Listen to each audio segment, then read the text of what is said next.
BAMVision is brought to you by Gill, Ladner & Priest, Face Value Health, Bank First, JH&H Architects, Home Buyers, Will White, Benchmark Construction, Take One Media LLC, Smarts Web, Southern Farm Bureau Life, Belhaven University. Will you be there when times get really hard? Will you show me right from wrong? Will you never quit on me? I will never quit on you.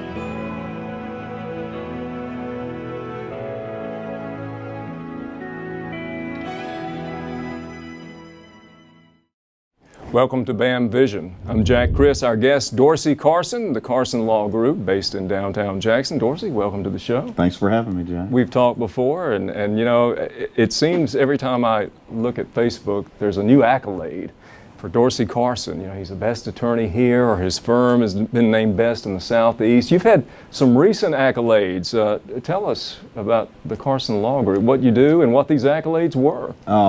Most of our firm's been around now a little over 5 years. I've been practicing 22 years, so do the math. I was out with big firms for about 17 years, and then we started this group, and we built it up from the ground up. We've now got 12 people, 6 full-time lawyers, one part-time. And last year we expanded into Houston, Texas, and we've always done work around the South and really around the nation. A lot of construction law, right. Construction industry, we're really heavy on that. Intellectual property has been a growing area for us with copyrights and copyright infringement claims. We do a lot of commercial litigation. We do partnership disputes. Kind of, for a small firm, we do a lot of stuff that small firms don't do. Yeah, it sounds like a big corporate, type of organization here. Right. No divorce law or family law or criminal law. Car wrecks, nothing like that. Yeah, we refer that out. But so we focus on what we're good at, and that's a lot of times revolves around commercial litigation and construction. I'm sorry to interrupt. What were you recognized for? I know there have been, again, several accolades recently over the past year and past weeks. Tell us. Well, thanks. Well, not necessarily want to brag on myself, but we are a firm that I would hire. To your own horn. Okay. I would hire us if I was good. If I was out there. So I got an AVVO AVO 10 rating, and that was I think promoted, and then super your lawyers. peers acknowledge this? Or? Yeah, I mean that's the kind you want. Is when your peers give you that sort of recognition. So we have AVO, super lawyers, best lawyers. I'm most proud that our firm, for 5 years of our 5-year existence, has been in the U.S. News and World Report Best Law Firms, and so we just got an outstanding group that I'm really proud of. As far as U.S. News and World Report, I'm interested to find out, do you have to submit for them to recognize you, or do they just objectively find you through some process and give you this special recognition? Yeah, no, we didn't apply. It's all really. They make the announcements once a year. It's actually there's actually a time period there where you can't but you can't say anything about it, and then later in the year they make the public release. Well, it's impressive. I think I know the answer to this, but I want to ask, I mean, you've worked in the big corporate firms that we just referenced, and now you're on your own. You are an entrepreneur, and you know what it's like to run a small to mid-sized business. What do you enjoy most about it, or what's been the most challenging aspect of running your own firm? Well, I think now that we're past that 5-year mark, I can actually answer those a lot better now. And more comfortably, maybe. Yeah. I mean, what I enjoy about it is, we're still beholden to, we're a service industry for our clients, so it's not like there's complete autonomy. We have deadlines like everything else. But I like the ability for flexibility with a small firm, both in terms of structure, yeah. and putting together personalities that complement each other, where we each have talents that we know what we're good at and what we're not good at, and we use that to be a stronger, cohesive group. And we're able to move real quickly. We're probably the most technologically advanced firm in Mississippi. Really? And Mississippi, ironically, is not really behind the nation on a lot of stuff when it comes to law firm technology. But we go to, these national and international conferences. We study, we know how to be most efficient and effective. That gets into your second part of the question, which is challenges. Right. The biggest challenge has been balancing the cases that where the heart leads you without going so far away from the ones where the Profitable. pocketbook Yep. and the Yep, right. profitability and for me, I've always taken on a lot of cases that sometimes are high publicity.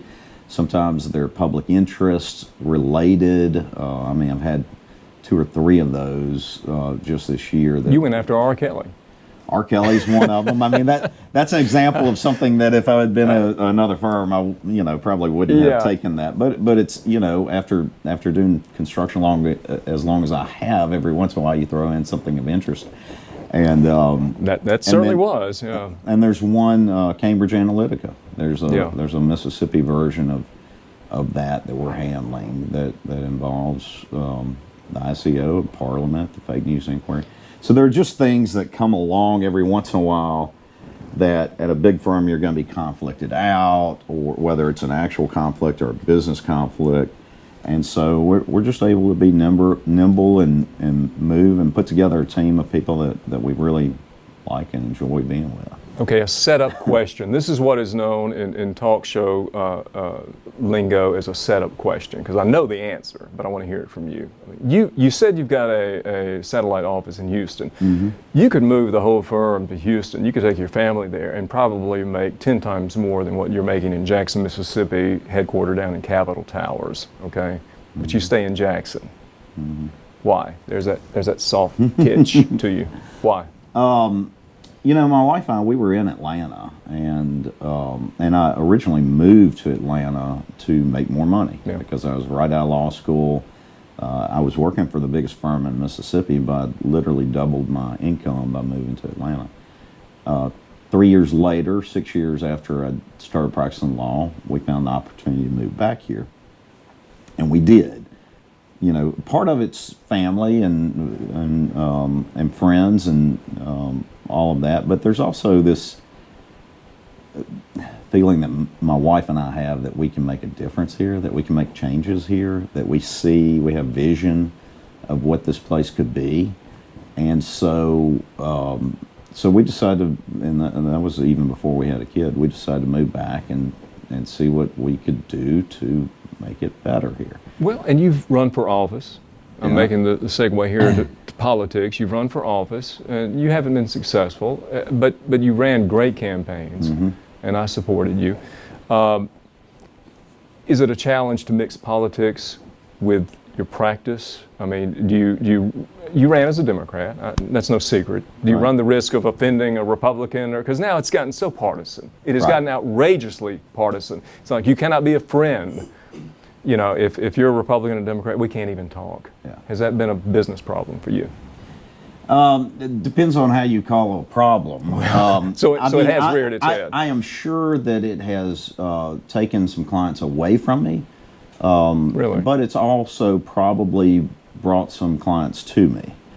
And so most of my clients are Republican. Construction industry, commercial, But if you do a good job, they don't care, right? I get them good results. And I give them good service. And like I said, we know what we're good at and we know what we're not. We're good at court. We're good in arbitration. And we're good at getting good results for our clients and helping them solve problems. And that's not always, going to court. That's, sometimes it's doing what you can to make sure you never get to court to begin with. And so we... I will say this on the Houston thing is once we did that, we started getting bigger clients, bigger cases, and yes, we could move over there and probably double our income. But that's not if that's the end game, I would have moved to New York a long time ago. About 30 seconds left. You're a noted political analyst, kind of armchair, but you know what you're doing. Yeah. You've got connections. Can you handicap what's coming up in Mississippi in 2019 politically? The races. I would predict Jim Hood governor, Delbert Hosemann. That's bold. Delbert Hosemann lieutenant governor. I think Jim wins. I think the early polling that I've seen, he's very popular. He does well against any of the candidates that he's matched up with, and most likely being Tate Reeves. Not only do I think he wins, but I think he wins by 8 points if that's the choice. You heard it here first. Dorsey Carson, how can people get in touch with you and learn more about the Carson Law Group in Jackson, Mississippi? They can email me, dcarson at the Carson Law Group, TheCarsonLawGroup.com. Or call our office and talk to Aisha. Aisha handles everything. Good man, good friend, Mr. Dorsey Carson. Dorsey, thanks for coming on the show. Thank you, Jack. I'm Jack Chris. This has been BAMVision. Thanks so much for watching. Looking to the future may feel overwhelming. Obstacles may appear too complex and intimidating. Fear blocks your foothold to earn your degree. Don't be left behind. We'll help you balance finances, work, and family on your way up. And we'll climb with you every step of the way and build your faith as we go. We've guided thousands to their educational summit because when you reach your goal, the view is pretty incredible. Belhaven University. Start today, on ground or online.